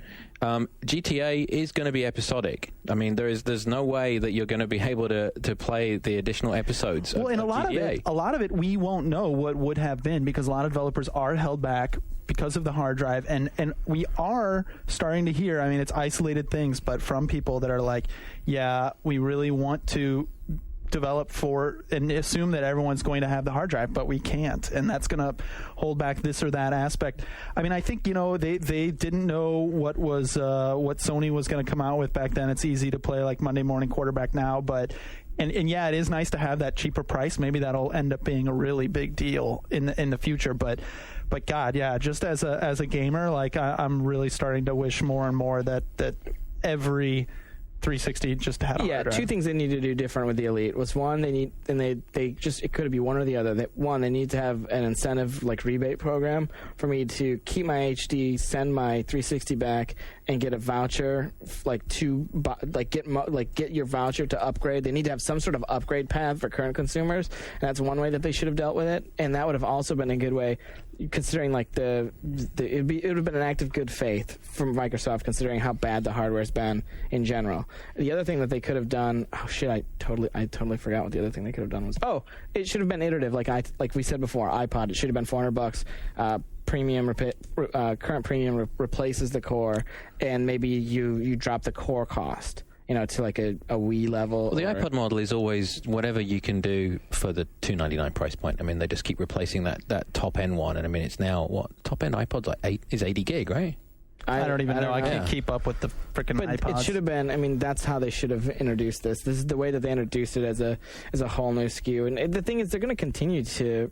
There'll be another version of the 360 this year. It might have the exact same feature set that it's going to be now, but there's going to be another 360 that you'll see, probably later this fall. Really? Yeah, absolutely. Like an outwardly different one? Yeah, absolutely. See, that's getting confusing. No, but just put the pieces of the puzzle together. The last time that they did a custom box on the Xbox, the last custom box they did was for Halo, right? Had the Halo 2 green box, was a completely different version of the Xbox. I'll take your word for it. Okay. Yeah. They might have did like a DOA Crystal Xbox, I believe. Wasn't there a white one in Japan? Yeah, they did a lot of different ones. Yeah, they're doing whatever they could to get Japanese. Maybe if we tried in Peach, spray painting your name on it. So, I mean, absolutely. You don't think that they're going to take a chance when you see the legendary version of the game's up to $130 to put out a new version of the 360 that has, Master Chief or Cortana on it? Of course they're going to do something like that. So you're saying pack-in? The $700 Elite 360 Legendary pack? I'm not going to say pack-in. I'm not going to go that far. But it's all built into that helmet, into that Master Chief helmet. That's the new 360. I mean, will a new Xbox 360 be? Will it? Anytime you introduce the console now, a new version or a custom color or something, you introduce it at premium or elite. I mean, they're on the record saying the premium's the like that's still the sweet spot. Well, you know what? They said 720p was still the sweet spot, and 3 months later, we're all about 1080p. Oh, and they said you didn't need who needs a bigger hard drive? You don't need a bigger hard drive. Oh, that was the CES message, wasn't it? It was the same guy. You just too. keep downloading it. Your boy, was that Albert? Albert, Aaron, with the Spencers over there. We have a video of that we're working on. Lies and Liars. And well, he's not actually lying, but it's like at CES, one of the Microsoft's reps, when I came up like, yeah, I'm running out of hard drive space. What are you guys going to do for the bigger hard drive?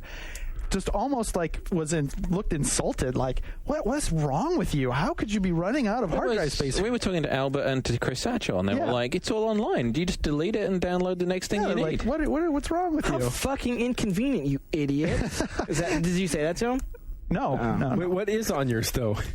A lot of TV shows. I've been downloading a lot of like the TV shows, a lot of game demos, and just a little bit of music because I got rid of you still have the Lost Planet demo on your hard drive? Most of that. No, could I come over? No, I actually got rid of those older ones. ones. Hard drive? Do you still have like the Adidas soccer special? No, I got rid of it. Got rid of like opening the Xbox. I got rid of all that stuff. Not needed. All right. Yeah. Genesis does what Nintendo don't. No word on whether or not an apology had to be issued. Mario and Sonic are going to co-star in an upcoming Olympic sports game. Marks, you're shaking your head like you actually care. No, I don't care. That's why I'm shaking my head. I mean, I care. It's Mario and Sonic. Miyamoto is working on it, but God, like an Olympics game. I hope his wife likes it. Man, she loves the Olympics. That's where he got the idea, I bet. I thought you were talking about like people in costumes were going to go to the real Olympics in Mario. You've been watching way too many of those like Transformers YouTube cosplay things. And maybe this is going to be like not just Wii Sports with Mario and Sonic. Maybe it is going to be a real different thing. All we have to go on is there was like a one of those Olympic games have been essentially the same since the Konami track and field days. I mean, but popsicle stick not included. If it would have happened, I just wish they would have released it with a screenshot or something to give you an idea. No, this is not the boring thing that you're thinking of. It's actually going to be really cool. I think you may have hit the nail on the head there as to why there wasn't a screenshot released. All it showed was a hurdle in the background. So like that's not a good sign. I don't know. You could do some. It's a Wii game though. Yeah, I'm seeing the possibilities right now, man. Illuminate them for us. Help Mr. Miyamoto just like doing like Lamar's limp-wristed javelin throwing technique with the Wiimote, you know. But that's exactly what I'm saying. Yeah, and that might people even like be fun. that. That's what's selling like Shane will go millions of copies of this thing. No question. It's everything that you could want from an Olympic experience without actually having a brain. And I like Wii Sports, and that game could be good, but it's not. It doesn't get me excited for the first Mario Sonic thing. What if? Fucking bear with me. You could use your Mii and have your Mii competing with Mario and Sonic. Pole vaulting as me with Mario and Sonic. And then Tails is like your fucking trainer. That shit's hot. Yeah. I will buy that over and over again. I'm sure that's what it'll be, so I'm sure you'll be very happy and hot. So you're saying you just wanted like a full like Sonic ends up in Mushroom Kingdom, not necessarily. Mario ends up in like Ring World or surprise me. I even Sonic in Smash Brothers would be better to me than this, and maybe he will come into Smash Brothers. That is predictable and easy, but this is kind of like predictable and lame. Right? Not necessarily lame, but like doesn't get me from hearing the idea. But it's your Mii, dude. Doesn't get me. It's your Mii army fucking in the Olympics with Nintendo people. You think you can beat Bowser at the shot put? Do ya? I think it's a smart move. I think it'll sell the gazillion. Yeah. Maybe more so than if they that's such a so many man babies like wet dream. Just the whole scenario. God, yeah. I ran a Genesis magazine back in the UK, and it was like those days. Just the idea of Mario and Sonic appearing in something together. You got a lot of fan art with them. Oh my God, together, yeah. Well, the same fools that get excited when like, oh, did you hear that Mario's going to be in the next NBA Street or whatever? And they get all excited about it. They'd never ever thought to play like an EA Sports game. Mario's in this one, and then all of a sudden, SSX and that stuff. Well, that's what it reminds me of. It reminds me of like a DDR game where it's not inherently Sonic, it's not inherently Mario. It's this other game that with the both of them just on as window dressing. It's a universe where they can unite. Yeah. I can't believe we spent this much time on it. I was totally looking at the news rundown and being like, that'll be 15 seconds. No one's got anything to say about that. Metal Gear voice actors are returning for Metal Gear Solid 4. Metal Gear. Was that your David Hayter voice? That's as good as I get. Yeah. We could have a hater off sometime. Quentin Flynn, who did the voice of Raiden, Paul Eiding, Roy Campbell, Christopher Randolph, who did Otacon, and Debbie Mae West, who was Meryl, will all be back. And the same guy who's done the direction for the voice work, Chris Zimmerman, is going to be overseeing the work on MGS4. That's a girl, actually. Oh. Ooh. That's right. Ryan Payton just raised an eyebrow somewhere. That's my Shane quote of the week. I'm doing Shane's job here. Shane's work here. No, really. Yeah. Ninja Gaiden's coming to the DS. PlayStation 3 demo coming in April for Sigma. Did anyone else see the scans in Famitsu? Yeah. What did you think? Of the DS The game. DS game. Yeah, I thought it looked really good. I thought it looked way better than a DS game as a Is right it to. 2D side scrolling? Like what's the? No, it looked like top down 3D action. Yeah, but I don't know No. how that's going to work. No clue how it's going Like to play. isometric or like polygonal 3D isms? Top down 3D action. Like this, like the screen, and then this regular dude. Rocco Siffredi joint. I don't know. Maybe it's like Killzone Liberation with swords. Maybe it's like Dragon's Lair, and it just looks great, and you push to the right at the right It's a time. point-and-click adventure now. Luke's eyes just got It's really like big. it's like Hannah If Montana. it's a point, and have it be the NES story. The original dress up Ryu. The original took- Hayabusa father conflict. They took footage from the PS3 version, and then it just replays on the DS like a movie, and you Dragon Slayer your way It through comes it. on an 8 Is Team gigabyte Ninja SD developing card. it? Do you know that? I think Team Ninja's Yeah. doing it, yeah. I mean, that's something weird there because I mean, like Itagaki's always been such a graphics whore, and he's always been so Right. much about having the highest, fidelity experience possible. I know. So, I know. I saw Itagaki in the scans from the Japanese magazine it was from. So I'm assuming that they are developing it. And he's been talking about the DS. He loves it. His daughter loves it. He loves it. It's All all these about it guys, for a while. Hey, kids change your life. Yeah. he's making the switch over into Miyamoto Land from. Great, awesome, good. He'll be doing a mashup Nin- game next. Instead of big boobed girls, it'll be like teddy bears and DOA, whatever the next one is, 18. And Ninja Gaiden 2 will be a Pope simulator. 600,000 PlayStation You're not 3. sharp today. Where are you You're really not on your game today. going? Pope. I need Garnet. 'Cause Garnet's the source of so many of my foil. jokes, just because he says the best things. Just that are visualize totally him here like, and hold that Am I, thought. am I letting you down? Yeah, Sorry. you're not like lifting your arm like Garnet does, where he lifts it and it's just like beat me, mercilessly with words. Let's try to fill in. Like, what kind of stuff do we need to? Hook I don't you up know. with? This will be a good one for you, Mark, Shane. 600,000 PlayStation 3s were sold across Europe at launch. 165,000 of them were sold in the UK out of the 220,000 shipped. Power of the PlayStation brand, the global power. Remember when way back when the European head of Sony said something like, "We don't need to ship it with games. People will buy it even if there are no games." It's kind of like proof, isn't it? Kind of. I mean, I just got you to admit there are no games for the PS3. oh, Shane you're failed. right. All right, I'm no Shane. You're right. Reason got He the would have best closed of that me. gap in the force field and bounced it right back That to was you. a test, and you failed, my friend. Does anyone have anything else to say about the European number? I don't really know. That's like, good. I They don't really finally know. get it. About time. The biggest games market in the world, and they finally get the PS3. Good for them. I mean, I think it's kind of funny that the market that was actually slighted the most seems to have come through for Sony, It's right? such a powerful brand in Europe. It's unbelievable. God damn it, Gran SingStar. Turismo It's game. all about SingStar, like Istanbul edition. They make like a different edition for every fucking city. Yeah, and then just wait till the real, as Shane calls it, the real next gen version of Winning 11 hits. Then it'll go crazy over there.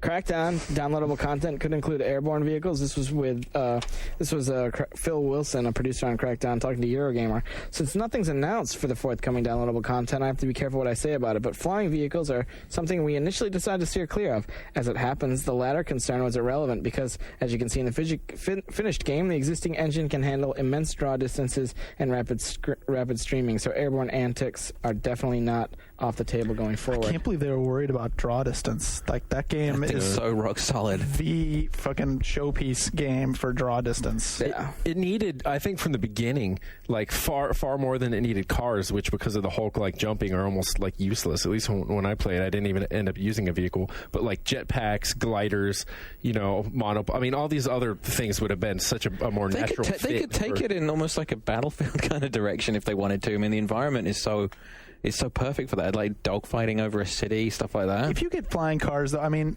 maybe if it's downloadable content when everybody's already kind of done with the game, but it's good that I think that they didn't do it yet. I mean, it kind of feels like it's going to break the game to me. If so much of the game is like how you're going to get up there and getting up there and jumping around and stuff like that, but flying cars, parachutes and gliders and stuff, though. That's why I said like that rather than flying cars, because they're still limited in their mobility. Gliders they're like still based Shadowrun. What was the other GTA type? Just Cause had gliders and stuff, didn't it? Yeah, you could parachute. like jump out of a jump You into basically a do the helicopter. beginning scene from Triple X. Oh, awesome. If you remember that.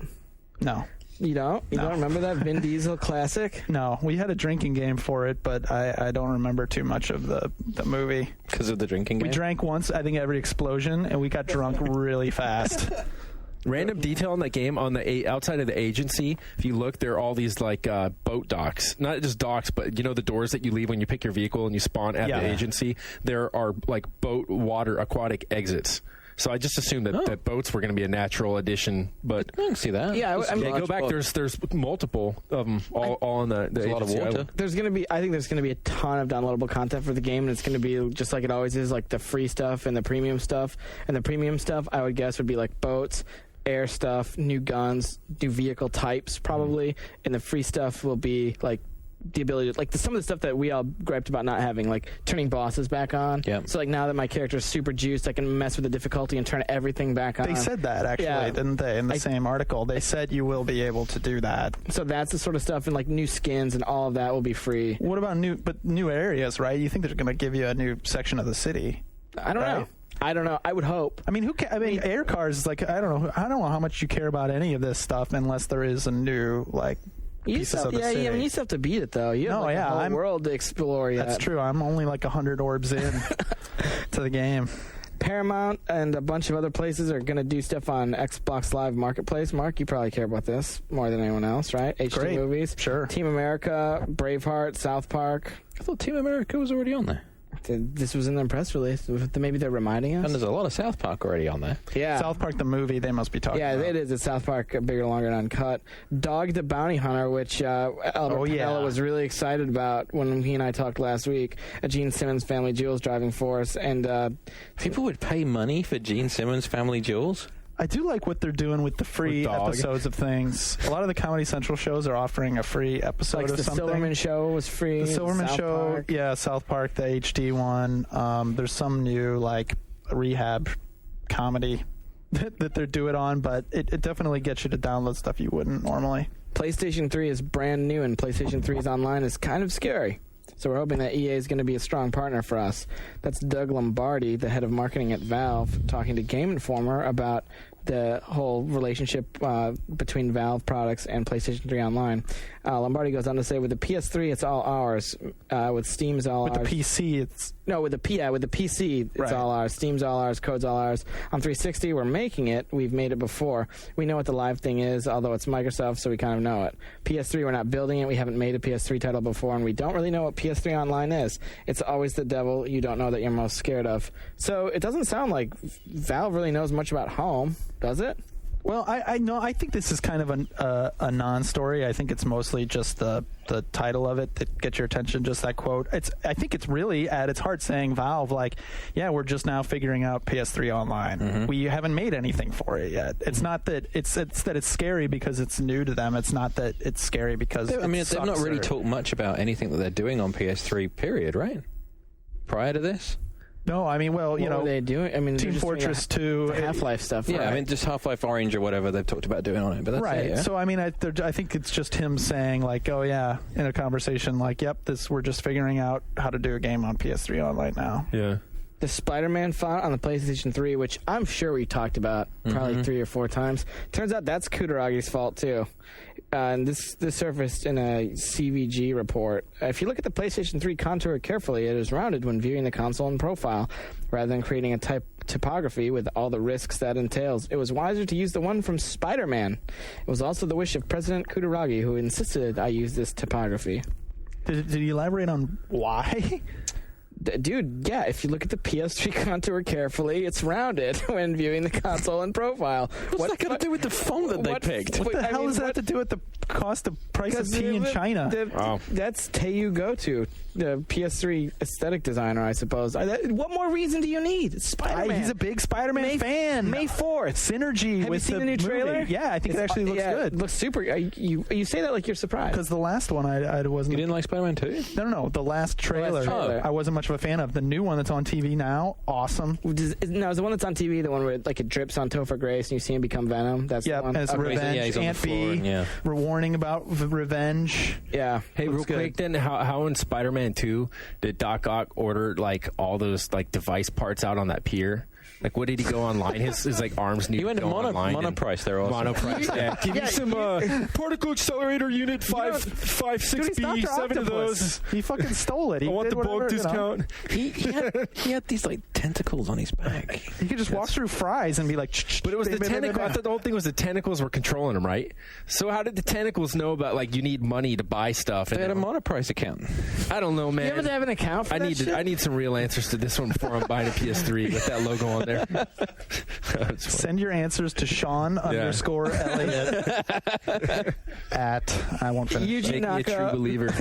Yuji Naka only working on new IPs. He's I guess he's this guy who made Sonic the Hedgehog and Knights, and he's a couple other games, and some other games. Mark like Probe, right? Like some fantasy. I mean, come on, Sonic Team, Phantasy Star Online. He's still at Sega though, right? Burning Rangers. No, actually, he left a while back. I heard. Of course, he left when there was like a big purge over there. But Wasn't he's there? working with them. Oh, according to this. So yeah, I my impression was it was a Clover-like situation where the guys from Capcom left but didn't leave. That went well. God. And maybe it's that Sega has the first option to games he's doing. I don't know, but this Knights thing didn't come as a surprise. We're not doing any ports or sequels, he says. We only want to create original entertainment. We want to make works that have the power to fill the children of the world with dreams. Wow. Did he actually say that? Yeah, dude, I didn't just make that up, and neither did Klepek. Like the Olympics game. That's filling the children's. I don't like any jokes. Some about children filling actually the had children. that dream. Actually, I don't like fill the children jokes. I'm uncomfortable with those. Okay, now I am. Unconfirmed ish Knights 2 coming to the Wii. I asked Sega about the report. You saw the Game Reactor cover this week. Did anyone see that? A Game Reactor put this note up and they had like a fake cover that had Knights on it. And that's the Swedish magazine or something. One of those. Yeah, it's one of the foreign ones that normally breaks things. Game Reactor. And then they changed the cover and kept the cover the same, but just made it like a silhouette of a Knights character, I guess, instead. And we asked Sega to confirm or deny the existence of a Knights game on the Wii, and they said, you'll be hearing from us shortly. So, but that's, that sounds kind of like a confirmation. Kind of. I mean, probably count it up. Yeah. That's not going to be a port of a PSP game, so that's good, right? That's one thing. John says that this is old, and I defending this with I think this is something that just needs to happen annually. Okay. With the Mexican police offering video games for guns. So it's like Child's Play. It's like every year, big move. You bring us your. It looks like a Tommy gun. And we give you a copy of... They're old school in Mexico. See that? I mean, it's like a Tommy gun without it's got the big circular mag. It is. It's like, man, it's got a foregrip on it. Well, wait, what games are they giving? You better get a lot of game for that. For those guns. Well, it's in Mexico, so they're probably playing like SNES games, right? I mean, they do lag a little bit. They do lag a little bit behind, but that's what I'm wondering. I think the 360 just launched in Mexico in the last year. Maybe it's a Cameo. Maybe they dug up all the old copies of E.T. from this was kind of like, this felt good. WB finally confirming Lego Batman. As someone who really liked the Lego Star Wars games, I think that felt really good. Yeah, it felt really good. It felt really Mark good. has the image of indifference. It's on like his the- face. Made me feel so good. Indifference. It was the good news. It was the good news of the week, other than the Insomniac guy talking, which we're going to get to in just a second. Any details on Lego Batman apart from it's Lego and it's Batman? And it'll come out sometime in 2008 on everything. From who? The same dudes, I think. from Traveler's Tales, the dudes who That's made... the genius of those games that you, Luke Smith, ostensibly a grown man, are excited about. Ostensibly a this grown game. man. Yeah, I think... A man That's with like- a man with a beard. They wants did to play with something Lego. right. They did something I like right. I like the Star Wars ones. I'll absolutely play the Batman. No, Are you and kidding? by all rights, they're really good games. You I get just some can't achievements. muster up the excitement to play anything that. What'd you think of looks Ninja like Gaiden? Legos. You know what I thought of Ninja Gaiden. You know it's You're still talking in the about straight crap. mustering up the courage to play something.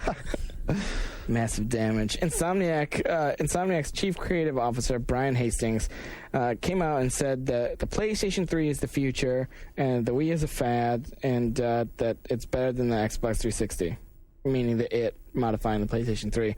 Here's what he said about the future of the Wii. This is like a Chris Hecker situation, but like I just want to point out, unlike Mr. Hecker, this post still seems to be up on the internet. He's not retracting this, yeah. I like Nintendo a lot. Insomniac also probably has any plans whatsoever to work on the Nintendo platforms. That's what is said in this press, or in this post that he didn't come right out and say is we're not working on any Nintendo games, DS, Wii, nothing. I like Nintendo a lot. I think Nintendo has innovated far more than any other company in the industry, and I think the Wii is really, really fun. But let me relate a story to you that may sound familiar. Oh, wait, this is like a really long story. Yeah. Your friend Reggie invites you over for a Wii party. It's kind of a stupid story, too. So you go. But read on, dude. So you go to the Wii party, right? A week later, you go to another Wii party that this dude, who happens to be named Reggie, invites you to. The third time, and then the population of this group is dwindling each week. Well, thanks for the side commentary. Yeah. The next week, Reggie hosts another Wii party. You tell him you have the bird flu, which wasn't really like that good of a punchline. Like I don't know if they thought like if they like had a roar of like bird flu is really fucking funny to Insomniac or something. There's no jokes. There's nothing funny about bird flu. Well, and he goes fatal, isn't it? Yeah, you don't beat the bird flu, dude. Like, hey, what's next? So you go over to your friend's house and you play in the Wii, and then you go over to the next week and less people come over. The next week you tell them you have AIDS. And no one's laughing now, huh? Shit ain't so funny, is it, Insomniac? So that analogy, Skip in the main time is laughing hysterically. Skip is melting down. There's a bit of a Family Guy moment there. And whether or not there are arguments to be made as to whether or not the Wii is going to be a fad, but his argument that it is accessible to everybody, that it's so popular that everybody loves it, that you hear about it everywhere. None of those are ultimately reasons that anything's a fad. This was the thing. He went on to talk about why the PS2 was so significant, right? Was that this story? The Insomniac guy? Yeah. Probably, yeah. Where he was saying that basically the strength of the PS2 right now is really significant because every new PS2 sold is actually an Xbox 360 that's not sold. That is overall strengthening the PlayStation brand, and when those people want to move on, when the PS3 is cheaper, they'll probably move on to a PS3. In 8 years? Well, and he has some valid points, but actually a lot of his points are kind of technical, and you could apply the same thing back to last gen and say, well, the Xbox had all these things, every unit had a hard drive, blah, blah, blah, online, whatever, and that didn't work out in Microsoft's favor. Really, I think he doesn't place enough. He has a little section in there about games, but I think he doesn't place enough emphasis about games. It really is. It's about exclusive games. That's it, period. End of story. I mean, that's really, really what it came down to with PlayStation 1, with PlayStation 2, what it's going to come down to with PlayStation 3 and Xbox 360. And his point is, Sony has these brands built up for all ages and different audiences, and Microsoft is skewing to the hardcore people, which is true. And they're trying little things like Viva Pinata and other things, but it hasn't branched out yet. But, they're doing a pretty damn good job, and they have, Halo and things that do speak to a larger audience. It's not the people who are playing SingStar necessarily, but who knows? If Americans aren't playing that either. Well, right, but they're playing Guitar Hero and stuff like that. So who knows if Microsoft can get those licenses, they can get those franchise going, et cetera, et cetera. Speaking of Guitar Hero, isn't the 360 version out like any day now? April 3rd next week. Oh, that's next week. So Garnet will come back from Japan hungover. Shane and him will have stories about like little Japanese girls. I think that was like the last thing I heard. Sweet flower of Nihon. That was the last thing I heard. That was like the last thing I heard. Composing sonnets. That was the last I'm thing going to say something really bad, but It's okay, you can. Come on. Sweet flower of Nihon. I want to find one of you that likes to shit on my face as much as I like you to shit on my face. Whoa! Wow. That was not what I thought you were going to say. I mean, the last thing I heard Garnet to say before he left was like, Shane, let's go find some Japanese girls, some schoolgirls. And then Shane was like, let's go. You're making that up. No, that was Shane came over to the area where Skip and Luke sit. And he's like, I'm out of here. We're going to go find some schoolgirls. Oh, boy. So, Tales of Debauchery next week. We should predict, actually, before you go out. Like, what we're going to hear from I think that Garnet will have drank so much of lots of things that Garnet will have not He'll have met grown any a mustache as well. He'll have not met any schoolgirls. Garnet will come back with a mustache. I'm staying out of this. You know that they had there? Like, I know you're afraid of anything that's coming out of my mouth right now, what I just said. Especially after that. But it's true. They have, like, a train there, a fake train, and you basically you pay to go on it and feel up women that are dressed as schoolgirls there. That's true. They call them Chikan, so we got to spread that when they come back. Call those 2 dudes Chikan. And the Xbox 360 can't sell there? Are you kidding me? Anything else you'd like to add, Sean? I just wanted to introduce that. You know how you add vocabulary each week? Exactly, yeah. This week you got the Chikan. word of the week. How do you spell that? It's Chikan. I might be mispronouncing it. Chikan. No, I think you're right. But that's also what you yell if someone touches you on a train or something. You grab his hand, hold it up in the air, and yell, Chikan, Chikan. Oh. And, of course, the people there, they don't do anything but Did you look at do this while you were there last year, Sean? No, but there are pictures. When I was there last, and I love going to Tokyo as well. I just don't go to prey on children. But they have pictures all over the subways and stuff, And people start telling me about it. Damien, who works with you at Game Videos, of course, was telling me, he's like, well, check this out. I heard about, where you go in these mock train cars, basically, and live out your fantasies. And I noticed also, because I almost got on the car at a certain time, it's women only in the front and back cars. Right, which they is do a great that idea now. because there's so many Chikan there. Right. So Women only in the front and the back. Yeah. Kind of like, that's where I like it. Oh, boy. Okay, let's unleash, dude. let's wrap this up. On that note, If you finish with let's wrap this up. All right. So, we hope you enjoyed the alternate version of One Up Yours. We'll be back next week. Maybe. Hopefully, with Shane and Garnet. And guests. Oh, and guests. We might. Probably have. We don't really promise stuff anymore, though, do we? We might have something really cool other than just Garnet and Shane. you probably don't want to get any more specific than that. We might have something. Oh, shh. Yes. Yes. Yeah. And Sean actually might be back as part of this package. Start guessing. Start guessing. So come tell us what you think. Boards.oneup.com. We now have a blog. Please, we're going to try and update it more regularly. Skip, you didn't really take any pictures, so we can't post pictures. Oh, he did take pictures, so we'll post some pictures. That's oneupyours-blog.oneup.com. Come visit us there. And what does Garnet always say? Till next week, we're out. He says, till next week, we're out. Till next week, we're ghost. How about till do you next wanna week, we're finish? dust? Oh. I've always wanted that one to be what he said. You finish. He closes out then. You finish us off. Can I say one last thing real quick? I'll apologize to the kids. I thought this thing was supposed to be like drunken Phil. No, it's okay. That's the reputation that this is like drunken Phil. So I come in. If shit on my face is where you want to take it. Skip is going to end it when you edit it. End it after Luke said dust. That was the end. Till next week, we're dust.